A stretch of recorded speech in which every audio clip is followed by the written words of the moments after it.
Redmi Note 9 dan Redmi Note 9 Pro jelas akan menjadi penerus generasi sebelumnya, tapi bukan dalam hal spesifikasi, melainkan mesin pencetak uang dari Xiaomi. Tapi akankah dia mampu melaksanakan tugas dari Redmi Note 8 Pro alias generasi sebelumnya? We will see.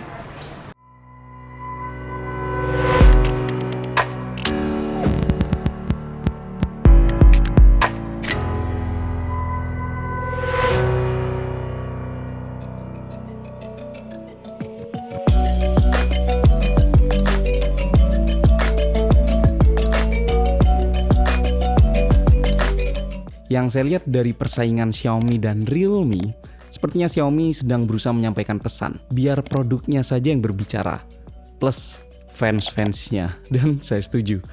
Xiaomi Redmi Note 9 Pro punya segala hal yang dibutuhkan oleh orang kebanyakan. Sekali lagi saya tekankan, punya segala hal yang orang kebanyakan butuhkan.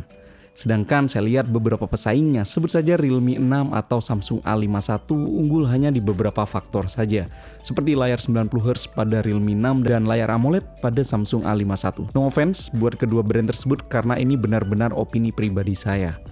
Di luar itu semua mereka tetap punya kekurangan yang saya lihat. Nah, hal ini tampaknya berusaha diambil oleh Xiaomi. Secara fisik, Redmi Note 9 Pro ini punya desain yang jelas sangat berbeda dibanding dengan pesaingnya. Bagian depan dan belakang dibalut kaca Corning Gorilla Glass 5, cukup tahan gesekan. Walaupun framenya masih berbahan polikarbonat alias plastik, walaupun nggak tampak seperti plastik. Cuma sayang aja, jadi bikin perlindungan agak kurang ya. Di genggaman tangan juga kerasa enak banget, bobotnya kerasa mantap. Berkat kapasitas baterai yang sudah ditingkatkan dibanding Redmi Note 8 Pro, yang sekarang menjadi 5020 mAh. Kapasitas baterai ini juga sudah support fast charging. Secara desain, saya suka penempatan fingerprint scanner pada bagian samping. Mengingatkan saya pada Samsung S10i, yang sekaligus berfungsi sebagai tombol power juga. Saya suka desain kamera dengan bertipe punch hole di bagian depan ini. Kemudian saya suka desain bump kamera di bagian belakang yang tidak pasaran. Kemudian saya juga suka handphone ini sudah dilengkapi dengan NFC. Kemudian terdapat IR blaster juga. Saya suka port headphone jack, USB Type-C berjejer dengan speaker bagian bawah. Dan itu adalah hal-hal yang saya suka. Tapi untuk hal yang biasa aja, contohnya adalah layar. Saya anggap biasa aja, Full HD Plus yang mampu menampilkan gambar yang sudah cukup oke.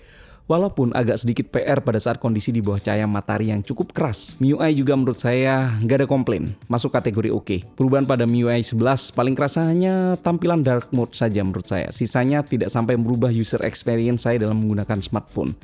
Masalah iklan masih ada jelasnya yang akan muncul pada aplikasi-aplikasi bawaan handphone ini. Ya bisa mengganggu bisa juga enggak ya. Kalau misalnya kalian tergabung pada forum-forum pasti kalian tahu cara menghilangkannya. Anyway, buat yang penasaran saya naik motor apa dari tadi, ini adalah Scootic Premium dari Honda, yaitu all new Honda PCX 150 yang cocok banget untuk kalian para Gen Z maupun milenial karena dia memiliki fitur yang cukup canggih.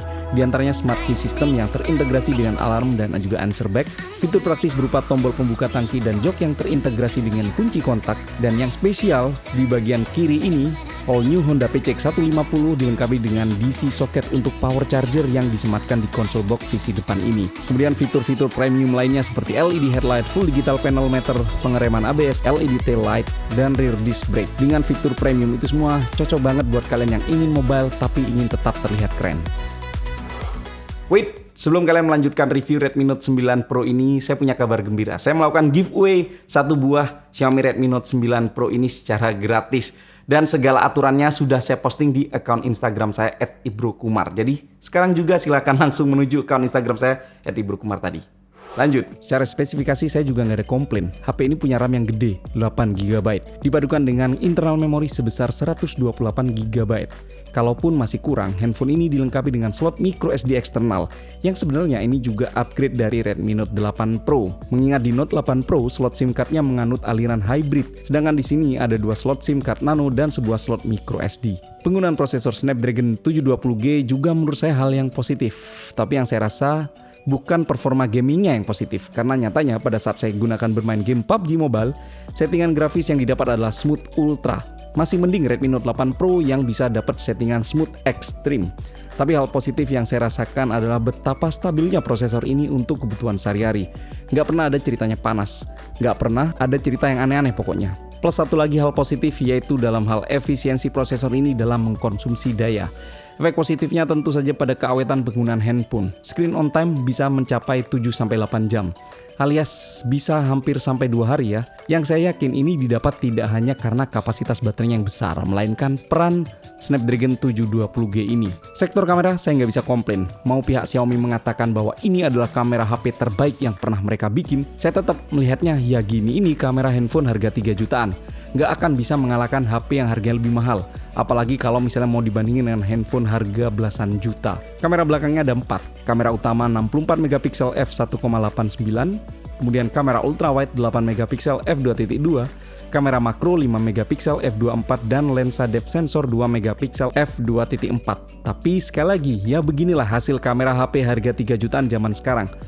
Gampangnya sudah bisa sangat diandalkan pada kondisi banyak cahaya, tapi agak sedikit tricky pada kondisi kurang cahaya. Walaupun HP ini sudah memiliki fitur night mode juga, plus beberapa fitur-fitur yang teman-teman bisa maksimalkan. Tapi di sini saya tidak ingin membahas lebih detail lagi. Alasannya simpel, HP lain sudah jelas juga punya beberapa fitur seperti night mode ini atau fitur yang lainnya. Jadi saya tidak merasa ada istimewanya fitur ini.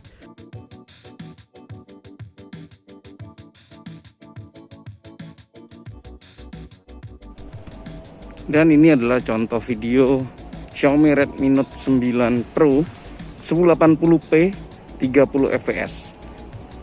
Saya lihat tadi settingannya bisa diatur ke perekaman video 4K, tapi mentok 30 fps saja. Dan ini kalau misalnya direkam sambil jalan ya, saya jalan kaki ini, kalian lihat stabilizernya gimana.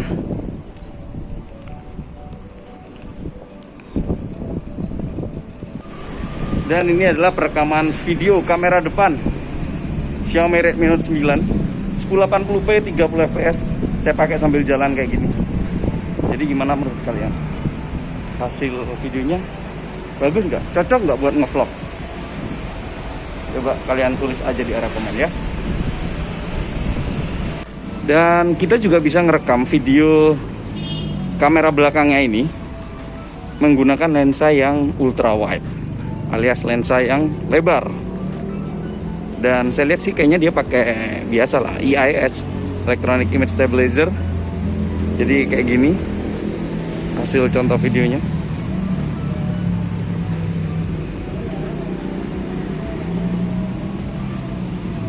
Main stabil ya.